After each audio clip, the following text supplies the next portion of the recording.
Good morning. Today I will be telling you about how I ended up becoming a C5 and C6 quadriplegic. So please bear with me as I try to remember some of the moments. It was June 14th, 2018, and I was on my way to take my sister to go get her driver's license. And the car accident happened like 10 minutes from where we stayed, so it was right down the street. As I was going down the street, I wasn't speeding that day. I was going the regular speed limit.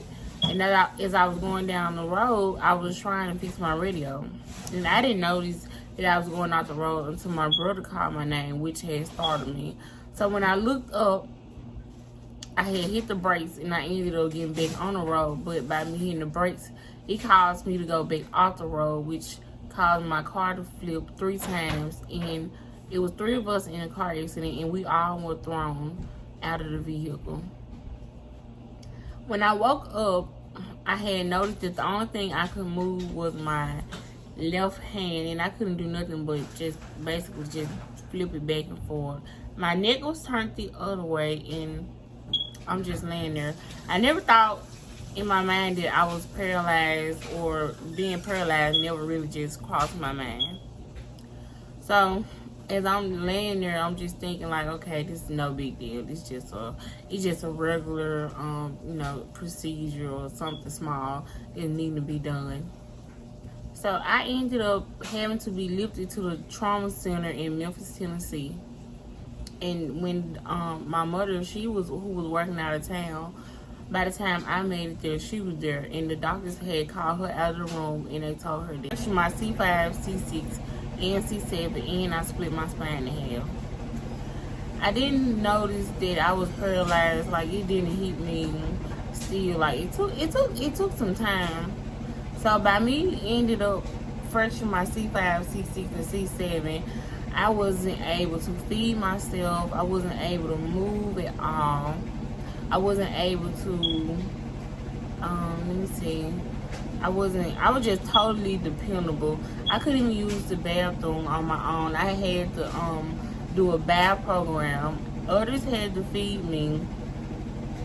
I had to use a catheter. And so later I said like later on in the week, because I said I probably spent like 3 days in ICU. And the doctors came in, they was telling me that they're going to try to give me inpatient therapy. And so I was excited, and I was like, yay, now it's my time. I'm finna try to walk again. I'm getting straight to the point. But if they explained to me the situation, they was like, well, you're never going to be able to walk again.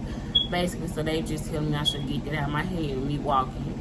They told me I'll never be independent again.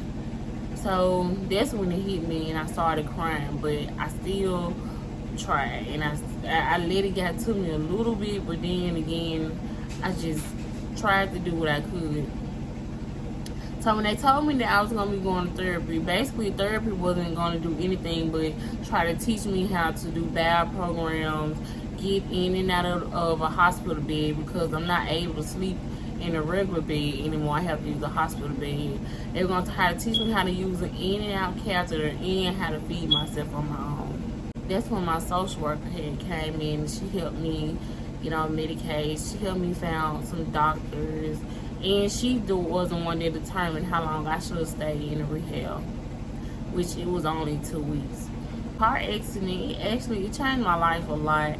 Like, when I go out in public now, I have people that, some people will smile at me, some people will want to hug me, and I have some people that just give me stares like I'm a disease or something. But it used to get to me, so that's at one point, so that's why I really didn't care. I didn't like to go out in public. I'd rather just sit at home. But over the years, I've gotten used to it, and I learned that I'm just as special as anyone else. I've lost a lot of friends during this time. I have friends that treated me different from others. I've had friends that felt like I wasn't just as good as their other friends. I've had people to just walk out of my life, which some of the situation with the friendship and the people that left, some of the situations did hurt, but as I got a little older, because at the time when I had my accident, I was just 20. I had turned 21 in ICU. And so as I'm getting older, I'm learning that some people are just not meant to be in your life, and some people just can't handle a certain situation. What else? They told me that I would never be able to drive again. I'll never be able to stay at home by myself. And it was upon a time where I wasn't able to stay at home by myself at all. Someone had to be here with me 24/7. Let me see. I wasn't able to get myself up out the bed at all. I wasn't able to tell like when did I have to go to the bathroom, and now I am able to tell when I do and don't have to go to the bathroom. I've also been out. My social workers, they just basically made sure I was able to function normally and be as independent as possible as I can on my own.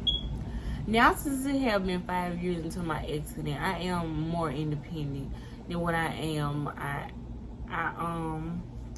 I am able to stay at home by myself now. I'm able to cook. I'm able to clean. I'm able to somewhat get myself in and out of bed. And basically, I've learned to accommodate with being in a wheelchair, but I don't want to get comfortable with being in this wheelchair. I know that the doctors are telling me that I would never walk again, but I continue to go to physical therapy. I continue to look online and do researches and just try to Google as many things as I can that will help me and give me more strength and become strong enough so that I am able to get up and walk again, because I know that if I'm able to move my legs and do certain things, that there is a will and there is hope out there. And I'm going to keep trying, and I won't give up. And I thank you guys for listening or watching my video. And if you have any questions and concerns, please feel free to ask Naisha, because she knows everything.